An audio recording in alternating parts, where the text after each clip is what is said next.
When a World War II bomber left Georgetown for this weekend's air show in Temple, there was some pretty precious cargo on board.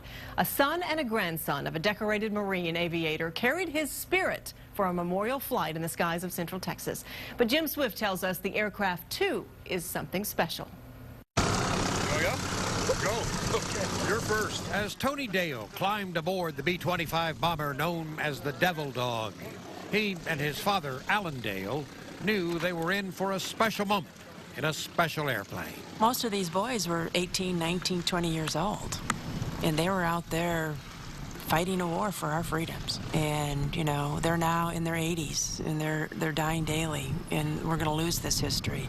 And these airplanes are representing that history that we have to keep alive. But perhaps the most amazing thing about the flight to Temple is that it happened at all. Less than 2 years ago, the only piece of the Devil Dog in a Georgetown airport hangar was the plane's starboard engine. It had failed on a return trip from a Wisconsin air show and had to be sent home for a complete rebuild.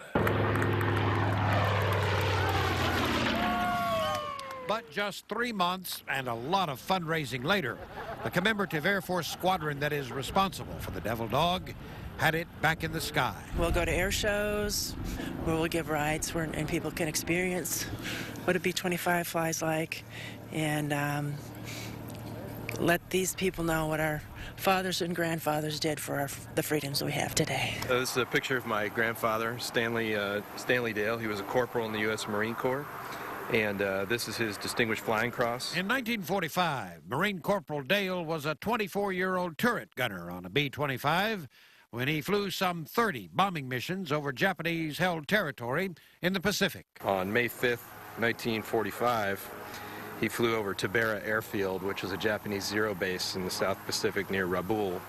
And so that was right there. So that was 66 years and 1 day from today. So that is a really amazing coincidence. So as the Devil Dog B-25 took off from Georgetown, Stanley Dale's grandson and son were on board, waving to friends on the ground and to a father and grandfather above it. He's, you know, probably up there laughing because we're doing this.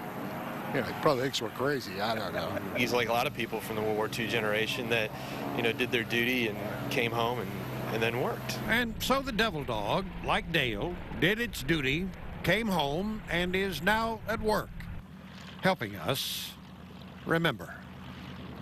Jim Swift, KXAN, Austin News. The Devil Dog will be part of a display at the Central Texas Air Show in Temple this weekend. It won't fly, but visitors will get to view that plane up close.